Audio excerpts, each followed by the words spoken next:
It's time to take a spin with the all-new Mercedes E-Class, this new generation of the famous business sedan. Do we even still need an S-Class, or is this just right enough? Here with Thomas and Autogefühl in 4K, full screen, full length. Let's go here with the new front, new headlamp design, a little bit more playful, I would say, around here. Daytime running light integration, also completely new grille. We can see this is here the AMG line with the micro star pattern. The base avant-garde would also look kind of similar, so there's not a big differentiation between the base and the AMG line visually. AMG also features here these more sporty accentuations in the lower part. This color here is called Alpine Grey, a very beautiful one. It is not a matte color, but it already has somewhat of a matte look, and I think it's pretty cool. Here also in combination with the night package, that means that the side mirrors, for example, are blacked out. You also have black frames around, but of course you can still stick with chrome frames around the window. Length 4.95 meters or 195 inches, not a big change, slightly 3 centimeters 1 inch. That went into the wheelbase. Let's see if that has a significant effect on the rear legroom later on. Wheels 17 to 21 inch. These are 20-inch wheels, pretty massive already. Multi-spoke design, also with some aerodynamic character. I think it looks very cool here, this black-gray contrast, doesn't it? Rear axis steering is also a technology highlight. And there you can see it. The rear wheels turn in the opposite direction than the front wheels, maximum 4.5 degrees. And it comes together in a package with the optional air suspension. This vehicle is also equipped with that one. It's air suspension on both axles. The plug-in hybrid and the Estate will actually come standard with air suspension at the rear. And then again, you can upgrade to the full air suspension. However, rear axis steering only available here for the classic sedan form and not for the Estate or for the wagon. The base suspension, by the way, has already selective dampening. What does that mean? So they're not actively adaptive. You cannot adjust them in the infotainment system, but when they actually get the different bumps, they rule in a different way depending on the speed of the bump, on the impact it gets. And that is standard, but then there's no adaptive suspension in between. You directly go from the base suspension to the optional air suspension. That option in the middle is gone now. To the rear, that's super interesting because we have a completely new rear design. It goes through, but the middle part is not illuminated. But here, that's also one of my favorite features here. Look at that. The tail lamp signature forms these tiny stars, a cool new signature that differentiates also the E-Class right now. And in the lower part, Autogefühl fake exhaust police alert, because this is a clear case for a fake exhaust. Not with the Autogefühl fake exhaust police. Turning indicator check here in the front. Looks pretty cool on top, right? Really wide area. Turning indicators in the rear, well, not that spectacular. And if you want a change of styles, oh, how did that happen? You can go for a Nautic blue one. Very beautiful blue color. Here you can see the light nuances in the sun. And this one is also the exclusive line, the more traditional E-Class look. Here you can see this more traditional chrome frame grille with horizontal chrome spokes. Here the sensor field, that one is a little bit more prominent than in this grille. And here, of course, the standing star on top of the hood, the typical one. Yeah, you know, it's being ripped off many times when they're just standing on the road. So yeah, better keep it in a closed garage, definitely. But I think it has something, this very elegant look. But which one do you prefer? The more traditional one or the more modern, more sporty one in the AMG styling? Tell me in the comments. Here at the side profile we can also see, once again, 20-inch wheels, but a little bit different styling here also with the bright spokes. And then we have the chrome frames around. This one you can also combine freely. For example, you can go for an AMG line, but don't go for black frames, but for the chrome frames. So it depends if you take the night package or not. Without the night package, you have here also the blue normal vehicle color side mirror caps. So once again, more elegant in the side profile, and the same counts also for the rear.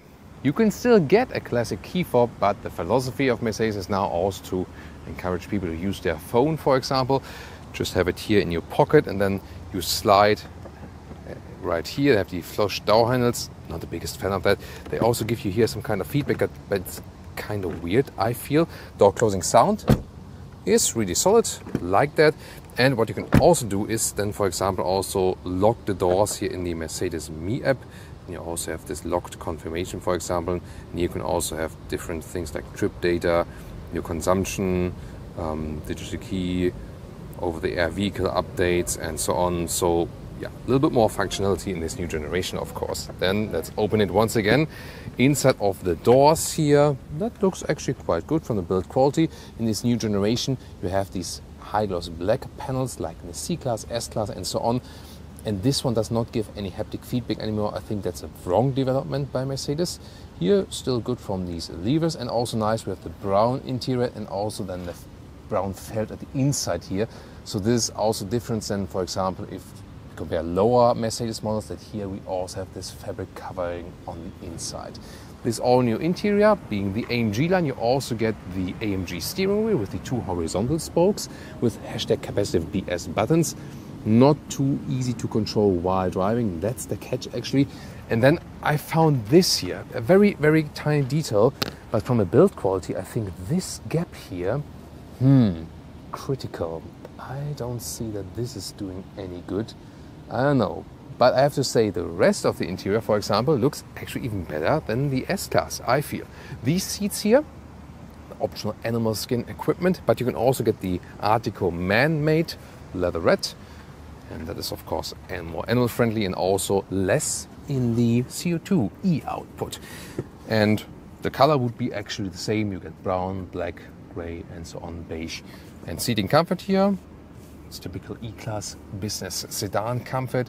Headroom, 189 or 6 for 2. Still leave some headroom, no problem. Although this one here is the panoramic roof. Yeah, this one here indeed has a roof you can still open. This slider function here is doubtful. You have this shade here, lucky to have that, especially in hot temperature.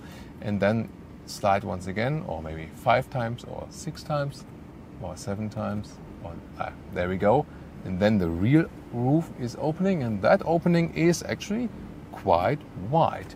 You can also use the voice controls. I fear it doesn't work for closing. Close the sunroof. Please close all doors to use this function.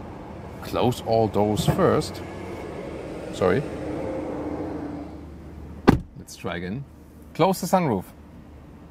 Closing the sunroof for you now. That works. Not sure if it also works in the US because of different safety regulations, but that also works with the rear roof, not only with the shade.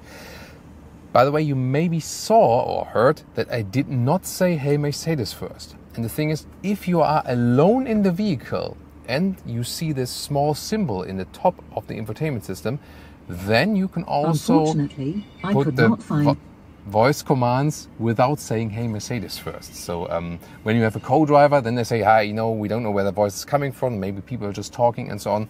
But when you're alone, then you can use this new function, making the voice control easier. This cockpit layout here with digital instruments, then this super screen, 14.4 inch, not hyper screen because it's not that large, and you can also get this passenger display. Digital instruments also available with 3D effect you can't see on camera, and you can change the whole styling, sport, or also full screen map, but that's just for the car internal GPS. And you can also get this head-up display with GPS information. Whoa, wait a minute, what is this? Yeah, that's for the camera app. You don't have to go for that one, you can. There we go. And then you can, for example, take selfies or use that one here for video conference calls. But what do you think? Is it bad for data security? Hey Mercedes, is it bad for data security? This is the car internal map, and then you have this new app view. I think that's cool because while driving you can better press these huge buttons here, for example, and also for the Apple CarPlay integration, which is not fully, I would say, has to be limited somewhat because it's a wider screen. And yes, you've maybe already seen it, you can also play Angry Birds. Also think in case of over-engineering, why would the vent controls be digitalized, that they move after you control them here in the infotainment system? I don't see any good reason for that, but luckily you can still just do it manually. So the infotainment system has a better overview, it is quicker, has more functionalities, but then again, the climate unit, you have to press in the lower part, then slide this one plus minus all the voice control, no real dials. I can do things for you. How may I help you? Thank you. Yeah, it remains the problem. The user interface, I think, not easy enough. And this symbol here in the top left, very important for European customers so far, maybe later also for other customers.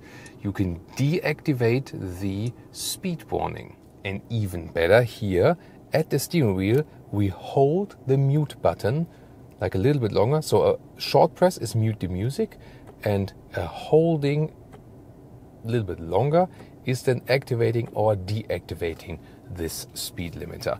And what is this actually? So new regulation for newly homologated cars, so they're coming new to the market, is that when you exceed the speed even just by 1 kilometer, then at every startup, and also when you stop the vehicle and then start it again, there has to be 3 warning tones in the EU regulation. So 50 kilometers an hour, 51, and it's like beep, beep, beep.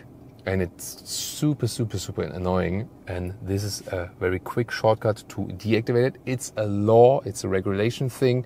So the manufacturers, the only thing they can do is implement some shortcuts like these. And Mercedes are the first ones to offer these kind of shortcuts. What's awesome here, reduction of high gloss black piano lacquer, at least in the middle console. Listen to that. Ah, beautiful. I love this matte open cell wood. Looks cool, feels cool, awesome. Then you can slide this one open, and then you have adaptive cup holders. They are not holding the bottles that tight though. In the front part here, the inductive charging pad and 2 USB-C chargers. This super screen is, how could it be otherwise, an option. And the standard screen would also fit the same size, the same screen behind it, 14.4 inch. It stands a little bit more out than here. It also fits underneath the air vents, but then the right side is left blank, and then you can work with more decor elements. And I think maybe not a bad solution at all. The same goes also, if you remember, EQS, EQE with that hyper screen, super expensive option, but then it takes away the feature of the decor element here. In this case, it's not as expensive as the hyper screen, so you won't pay so much more extra money here for the super screen, but still it's always worth to take a look into just the base setup. Rear seats, welcome right here. Take a look. This classic rear-wheel driven platform or rear-wheel biased all-wheel drive. You see here a huge middle tunnel then to the rear. This of course limits the space in the middle. But what about the sides? Let's take a look. There's a little bit more wheelbase now, and you see you have quite some space here in front of your knees. Not too much considering the length of the vehicle, but definitely enough and good comfort. Besides here, I would need more space for my elbow. That's a little bit limited. I can still put a hand over my head though, instead of the door of the rear. It's actually very nice how the quality and build quality is also from the inside. Just too much high gloss black piano lacquer once again, I feel. In the middle part, you can also slide to the inside part here. That's really hard and also a little bit higher. You can take it for shorter routes, but not ideal. You also have more hashtag capacitive BS in the middle part for the climate control, and then you have cup holders sliding out like this. Let's check out the trunk or the boot. At 540 liters here for the sedan, for the ICE version. Plug-in hybrid is limited here in height as we had in the studio. What's cool is that we have a significant length here of 115 in meters or 45 inches, and also the height here is 50 centimeters or about 20 inches, so that's actually pretty cool. Underneath we also have some space, actually a lot of space, so that's pretty cool here for the pure combustion engine version. And then a cool folding mechanism like here. I should show you better on the other side. So easy, straightforward, like this, and there we go, it folds flat, so that's pretty cool. Just this hard pack material right here, I don't understand this. Also collects so many scratches, but then here the folding flat mechanism is pretty cool. And another feature here, when we pull this button here in the top, there's this retractable towing hook and it goes out, and the cool thing is it even automatically goes in again. Engines, not as much horsepower as the ship behind me. By the way, this is the River Danube in Vienna, Austria. Here, let's take a look. This is a powerful one, the 3-liter 6-cylinder from the E450, 380 horsepower, plus the e-boost from the mild hybrid system, and 4.5 seconds is the acceleration figure. In general, for the all-new Mercedes E-Class, there is this 6-cylinder petrol and also a diesel upcoming. And on a smaller scale, the 2-liter 4-cylinder petrol and diesel. Based on that, also the plug-in hybrids with around electric range 100 kilometers, 60 miles from a 20 kilowatt-hour battery. There will be rear-wheel drive versions or all-wheel drive versions, like here the E450 4MATIC, the 3-liter 6-cylinder. We'll drive that one right now. It has an all-wheel drive distribution, 45% front, 55% in the rear. Still some rear bias for that. Mercedes E-Class 450 in a new generation. Acceleration test in the sport mode. From 60 kilometers an hour, let's go. 100. 130, well, even a little bit more. Pretty quick, right? So good performance, 380 horsepower plus electric boost from that mild hybrid system.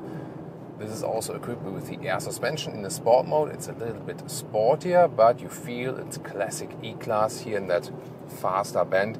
It's not set on a super stiff note, even, oh yeah, guys throwing cigarettes out the windows. Great, especially for motorcycle drivers and of course for the environment as well. Yeah. So back to the car review. Let's go here. Motorway, 100 kilometers an hour. One more quick acceleration from 100 to 130. Nope, that's it. So yeah, that is the 6-cylinder power indeed, and it just delivers so well. Slight rear-wheel bias, so when you have the all-wheel drive like we have here today, no matter actually if 4-cylinder or 6-cylinder, you have a distribution 45% in the front, 55% in the rear, so a slight rear bias here for that all-wheel drive system, but overall pretty balanced. And here when you drive the 6-cylinder, not only for the acceleration, which is, by the way, at 4.5 seconds, easy to remember, the E-Class E450, 4.5 seconds. Is that the reason they do that? Yeah, it has another background. It derived originally from the displacement figures and so on, but yeah, that's all gone now, but at least it matches the acceleration figure. That's good. But I also find good is even when you here go back to the normal driving mode here in the lower part, we have to switch it here in comfort mode, so at least I don't have to press it again in the infotainment system. I can just press the lower arrows here, so that's fine with me then somewhat. So when you have the 6-cylinder engine here, you can just keep it at lower RPM, and that keeps the car really calm and collected, and I really like that. And here on the motorway at 130 kilometers an hour, so like 70, 75 miles per hour, this is what the E-Class is basically meant to be. Just this luxurious experience, this air suspension, like magic carpet ride, you sometimes call it. So when you have an air suspension here, like we have optionally equipped, you really feel that air suspension. And that's also what I would expect actually. Some air suspensions are tuned so stiff nowadays that you really don't feel anymore you have an air suspension. This one does work. Here, by the way, in the GPS, the augmented reality, where you have these flying arrows, and then you know with the camera image where to go, but it looks cool.